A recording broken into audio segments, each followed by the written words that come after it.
I think most of us have had a moment or two during a super major top 8 where we felt a tingle in our nuggets at the sight of the glory and adulation top players got after a big win or something, and said to ourselves something like, yeah baby, that's gonna be me one day.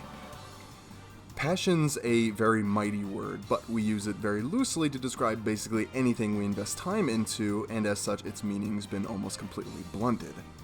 A lot of us might describe that intense longing to prove ourselves as passion, and that can lead us to devote extreme amounts of time and effort towards that cause, only to come to the eventual conclusion that we're not getting a good enough return on our investment and wonder if pursuing Smash is just a waste of time.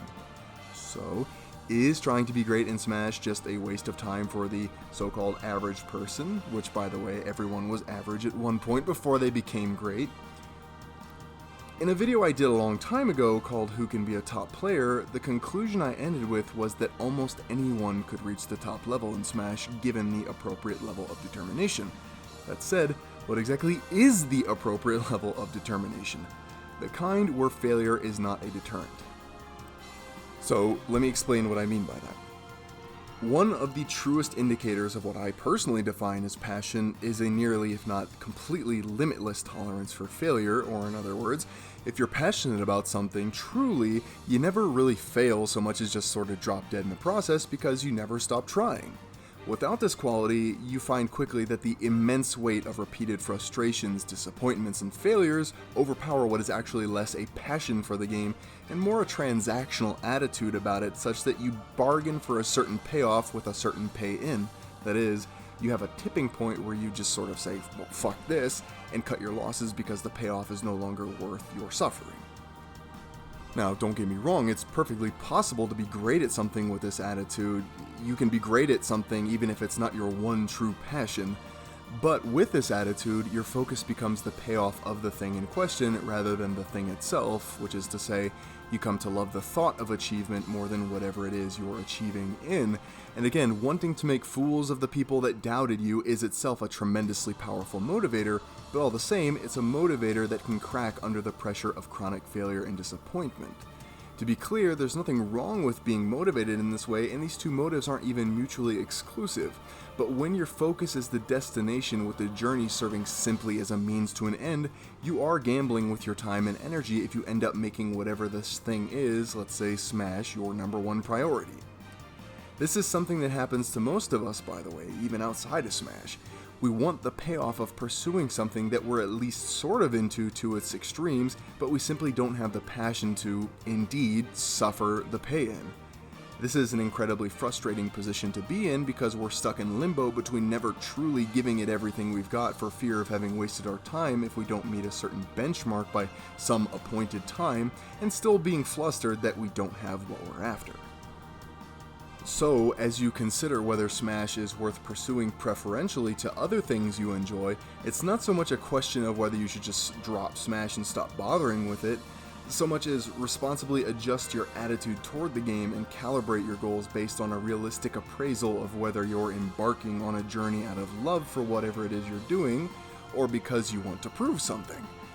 If you drop dead 1 year from now and spent that entire year pursuing Smash but didn't quite reach your goal, would you regret the time you spent? If not, then it was time well spent, because if you love something with all of your heart, the journey is the point.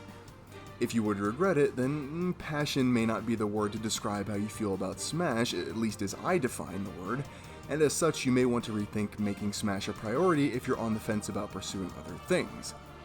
To that end, don't choose Smash as your priority over something else you may in fact be genuinely passionate about just because you feel your odds of success are higher in Smash. Success is generally a fairy tale, because it's exceptionally rare that people are able to define at what point they'll just be content with what they've achieved. We chase that nebulous idea of success and just think a cosmic oven timer will go ding when we've hit critical mass in our ambitions, and we'll just sort of happily marinate in our existential satisfaction with a big stupid grin on our faces for the rest of our lives. But we never really reach that point, which is why, again, it's so important to choose things you just love doing, because it's exceedingly rare that you become satisfied with any particular achievement, so you keep striving for greater and greater things, which is a game that likely would get old when all you're interested in is some theoretical payoff. It's just like revenge, or so I assume. I've only ever actually completed one revenge killing. Revenge is all you can think about until you get it, at which point you're just like, okay, what now? Getting good at anything you care about is a road that is completely fraught with frustration, disappointment, immense stress, crippling self-doubt, and all the worst things in life. And it's nearly impossible to overcome all these things when you have only half a heart for whatever it is you're doing. Again, this isn't to say to dispossess yourself of all your hobbies you have just because they're not your one true passion, but for Smash in particular, it's good to balance your goals and expectations according to how you answer the following question.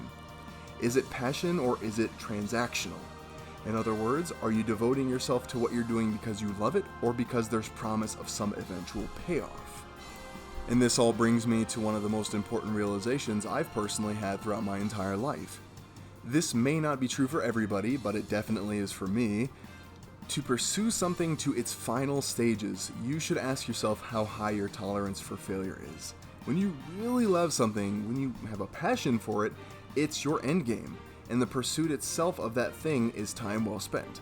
With Smash, I don't have limitless tolerance for failure. I simply don't love Smash enough to be okay with spending a lot of time without tangible payoff. I put enough time to Smash to play it online occasionally and go to local events and make these videos. Anything beyond that would be transactional for me. Music, for example, on the other hand, as I'm sure you guys aren't tired of hearing already, is so important to me as a person that I'm happy to make every leap of faith I can just to do what I love to do. Anyway, I think I'm now finally done talking. This video got real deep, real fast, so instead of marinating in that existential satisfaction I talked about earlier, I'll give you guys an opportunity to marinate in what I hope was, if not a helpful perspective, at least not a physically harmful one. And lastly, some of you guys may remember, a while back I had a Patreon, and while that hasn't come back and probably won't, there is a way to support me and the channel in spirit if you so choose. There's a link down there in the description where you can find the music I've been working on recently, and if you choose to do so, you'd make me one happy dude by listening to some of it, and if you like it enough, maybe even download a few songs. That said, if you choose to pay for them, I won't say no, that's your choice, but they are free if you want them for free. Anyway, I will see you guys soon?